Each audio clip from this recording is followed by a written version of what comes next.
Jerald Ellington here. He's a guy that's been around the block as a player, as a coach, administrator, and I'm sure some of these sports fans will be glad to see you. There may be some coaches or so forth that's not that glad. But tell us a little bit about your growing up and playing ball and getting back into coaching. Most of the people I've associated with are dead now. I graduated from Simpsonia in 1960. We were fortunate to be able to go to the state tournament in 1960, and won our first game up there and got beat by 1 point by Owensboro. But then I was able to go to college on a basketball scholarship, and we had real good success. A small school, Carson-Newman College in East Tennessee. We were in the Volunteer State Conference, and we're in the National NAIA Conference, and we were fortunate. We were able to go to the national tournament in Kansas City for 4 straight years. In fact, there's only been 4 guys in the history of the NAIA to go 4 straight years, and I was one of those. So I got to play against some outstanding ball players. Lucius Jackson played at Prairie View A&M. You know, this was before integration, really. And Lucius went on to play for the Philadelphia 76ers.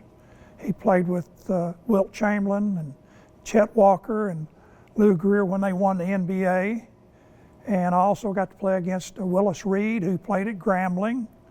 And he went on to be most valuable player in NBA and then coach in the NBA. And we had real good games against them. And then after I graduated, I went into coaching. Yeah, that's what we want to hear. We want to hear something about your coaching. Well, I went right out of college, went to graduate school at the University of Tennessee in Knoxville, got my master's degree. Then my first job was coaching at Simpsonia, and only coached there 1 year. We had a real good ball club. I guess one of the more memorable occasions was we were playing North Marshall, I think it was, and it was a close ball game, the whole ball game, and they were pressing us full court, and I had a senior guard, and they had come back and got within 1 point of us. And our benches were on the end of the floor at that time, and I stand up and say, call timeout, and the senior guard who had the ball, he handed it to the North Marshall boy and looked over at Rex Alexander and called timeout. I think if I'd had a gun, I'd shot him. Yeah. So, of course, the Marshall County boy just put it in the basket. Then Rex gave us timeout after he scored his basket on the thing. But we got beat in the semifinals at Murray. And then after my first year there, I had the opportunity to go to Enterprise State Junior College. Governor Wallace had started a junior college program, and I was the first basketball coach at Enterprise State Junior College. All of the other junior colleges had a basketball program the first year, but Enterprise, for some reason, didn't. So I came in as we had our first year, but everybody else was playing their second year. At Christmas time, I was 1 win and 10 losses. And I told my wife, I said, I know I'm a better coach than that. Long story short, we ended up 15-14, and we got beat in the finals of the regional tournament. We got to go to the national tournament. And from Enterprise, I had the opportunity to become the assistant coach at Carson-Newman College and coached there, 5 years, I think. And then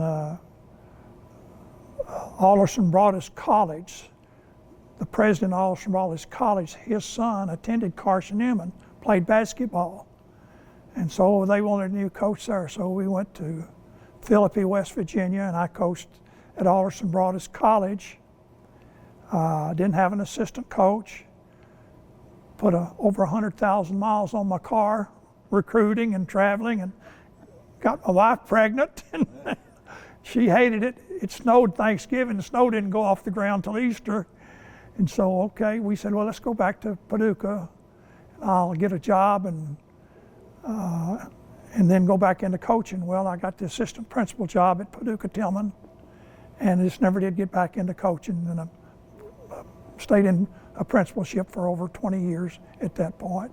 Who were the coaches when you were assistant principal down at Tillman? Bernie Miller. Bernie Miller. Bernie Miller was the coach. Then when I went back to Tillman as the head principal in '95, Billy Chummer was the coach. And Billy left, I want to say, my last year there, and then Brad Steig, I worked with him, I think, 1 year before I retired in 2003. And since... Well, I didn't know that you came back as administrator and didn't do any coaching. Not after I came back. Just. Did you not ever do any high school coaching? Well, just the 1 year at Simpsonia, back in '65 and '66. That's all. You know, back then, I think I remember us coaching too, and I think I had a nickname for you, Thumper.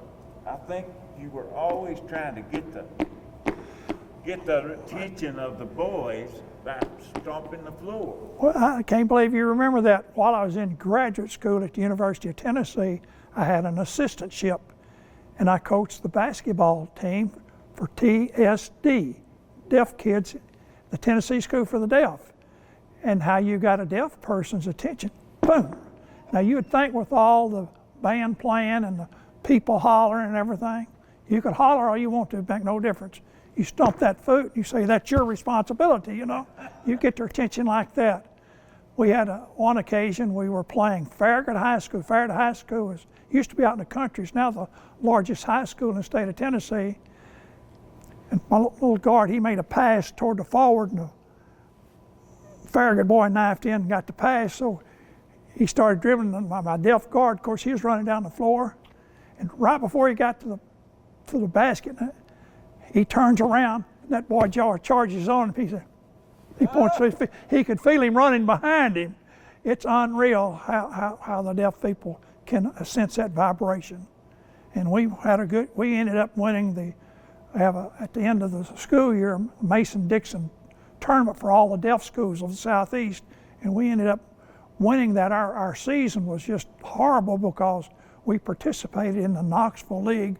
We played all the schools in the Knoxville area, Knoxville East, Farragut, South, Rural, you name it. Of course, they all beat us by 30 points. Deaf schools, they all play zone because they can't talk. But we insisted that we play a man for man. And when we went into the deaf tournament, we were the only deaf school that played man for man. It shocked them. And so we were able to beat teams that had a much better record than us, and we won the tournament. That was a real highlight for us. Well, that's good. We're glad to hear these stories and history of your playing, and I want to say that Jerald is a very key member as we are developing the Basketball Heritage Museum. He's been there since the beginning and very helpful in that, and we appreciate that. And appreciate you coming and telling your story today, Jerald.